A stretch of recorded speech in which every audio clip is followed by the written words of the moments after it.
बिस्मिल्लाहिर्रहमानिर्रहीम, अस्सलाम वालेकुम, welcome to my channel. Hope कि आप सब ठीक होंगे और बहुत सारी दुआ आपके लिए, आपकी फ़ैमिली के लिए। जी, कानून के मतवालों ने जो है नया कानूनी फ़ैसला दे दिया है। जी, आज की जो समाअत थी मुल्ज़मान की ज़मानत की, और उसकी मैंने आपसे कहा था थोड़ी देर पहले कि ज़मानत उसकी समाअत जारी है। जी, इनको जो है वो फिर से ज़मानत दे दी गई है। मुल्ज़मान को जो है ज़मानत मिल गई। 2 लाख मचल के जमा कराए गए, जिसके बाद इनको जो है वो इनकी बेल हो गई, ज़मानत हो गई है। जी, अच्छा जी, इसके साथ ही बच्ची से मुलाकात वाला फ़ैसला जो है उसको भी महफूज कर लिया गया, और दूसरा वाला जो था मामला उसको भी फ़िलहाल के लिए महफूज कर लिया गया है, जिसके ऊपर जो है इन्होंने बच्ची से मुलाकात का कहा था। दूसरा इन्होंने 164 का जो है वो बयान लेने के लिए कही थी।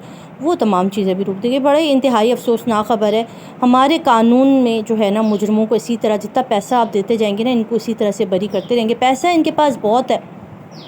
प्लॉट बेचे हुए इन्होंने बहरिया टाउन के, और उसके बाद इनके पास लाखों की तादाद में पैसा है जो ख़त्म ही नहीं हो रहा। कानून का ख़जाना है इन दोनों भाइयों के पास कि ये जो है वो मचल के जमा करा के जो है वो ज़मानत ले। इतने हसास, इतने अहम केस के ऊपर इनकी ज़मानत हो जाना इंतहाई हैरान कुन अमल है, इंतहाई ताज्जुब का बाइस है। मगर क्योंकि हमारा कानून है और कानून के अंदर नरमी है, मुजरमान के साथ बहुत ज़्यादा नरमी रखी गई है, तो इसके लिए अभी परेशान बिल्कुल भी ज़रूरत नहीं है, क्योंकि अभी इनकी ज़मानत हुई है और इसकी अभी डिटेल आना बाकी है। अभी जो अहम न्यूज़ वो यही थी कि इनकी जो है वो बेल दे दी गई है, और क्या अदालत के अंदर दलाइल दिए गए, क्या चीज़ें हुई, इसकी पूरी प्रॉपर डिटेल वीडियो, क्योंकि अभी जबरान नाज़िर साहब भी बाहर नहीं है और अभी बाकी भी जो है वो लोग बाहर नहीं आए, और अभी अहम ख़बरें आना भी बाकी है। इंशाल्लाह जैसे जैसे हमारे पास न्यूज़ आएगी तो आपके साथ एक डिटेल वीडियो बनाएंगे। और आज का दिन बहुत ही डिसअपॉइंटेड था जी।